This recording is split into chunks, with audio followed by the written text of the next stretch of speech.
plus fort, Inch'Allah, c'est toujours essayer d'éviter les conserveries, les fritures, et puis tous les produits non frits, alors les conserves et tout, et puis chercher le mieux possible la crudité. Alors vous allez trouver, Inch'Allah, dans les graines germées, du blé germé, de la feignasse germée, peut-être même du pois chiche germé, c'est une multiplication de profits, et vous allez voir que ces produits-là, Inch'Allah, vous pouvez les préparer facilement.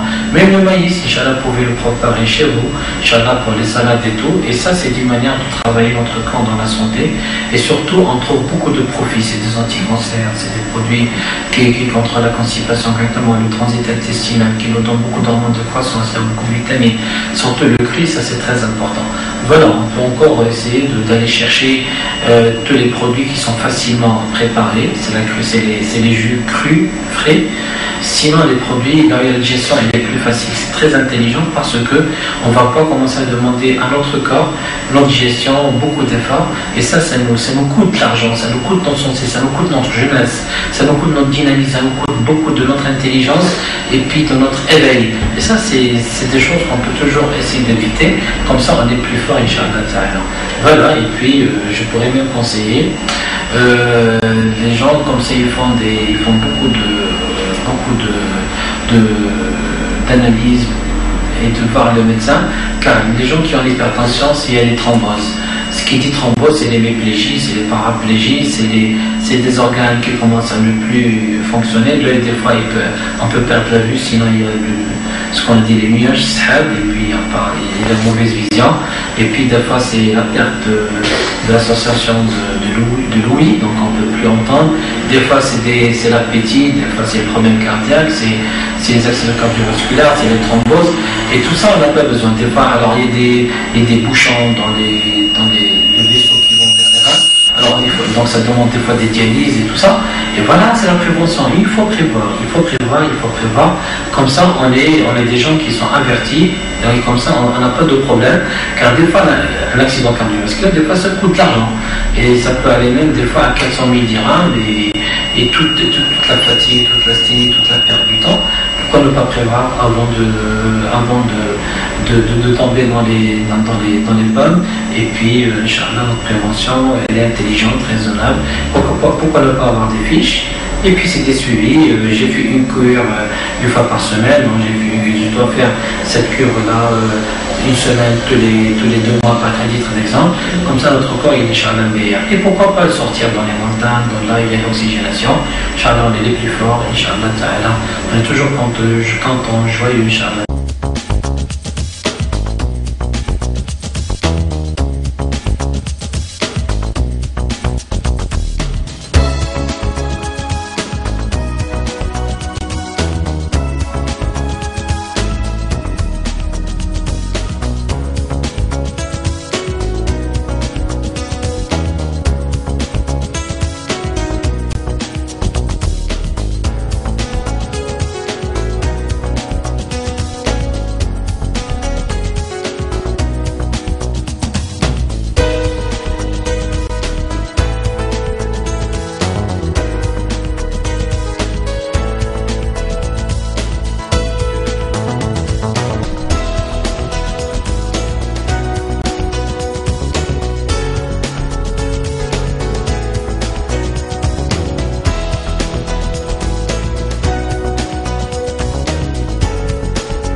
الله الرحمن الرحيم، والصلاة والسلام على سيد المرسلين وعلى آله وصحبه الطيبين، آمين.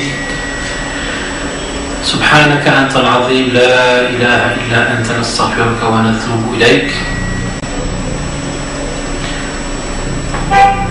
فيما يخص مشاكل ديال الضغط المرتفع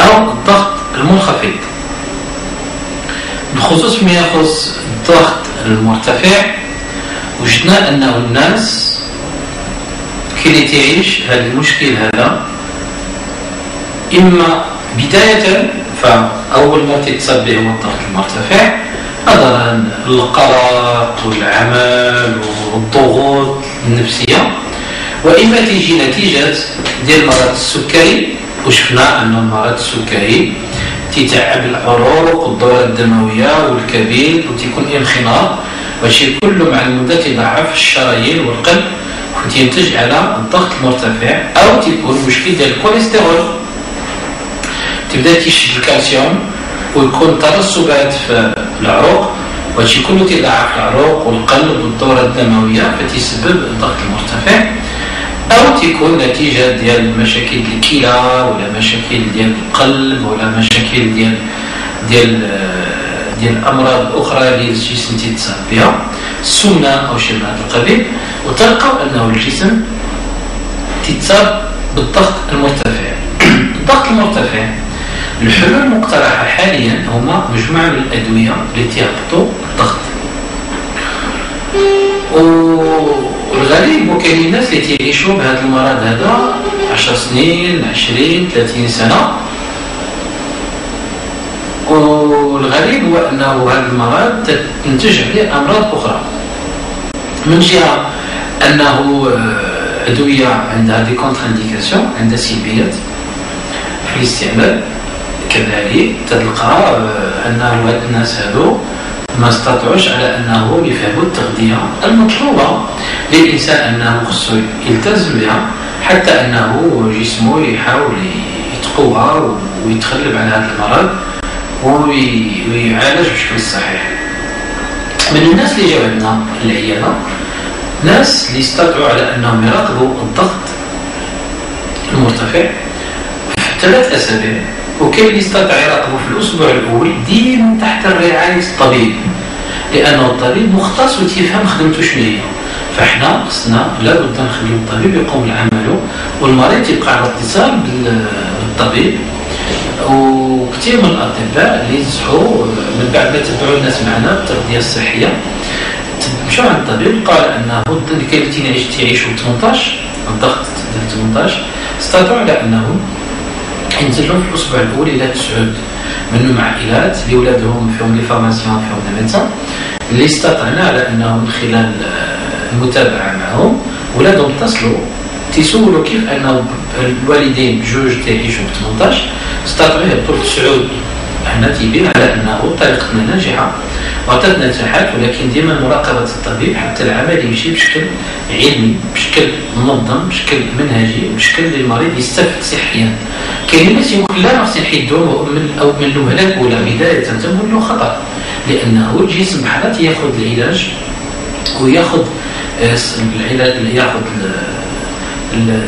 التغذية الصحية، فحتى الجسم يبدا يستفاد عاد نقدروا نشوفوا كيف الدواء يحيد، ولا بد بنصيحة الطبيب حتى العمل يمشي بشكل منهجي علمي مدروس بدون تهور بدون زربة. الزربة عندنا ما نديروا بها. لقينا أنه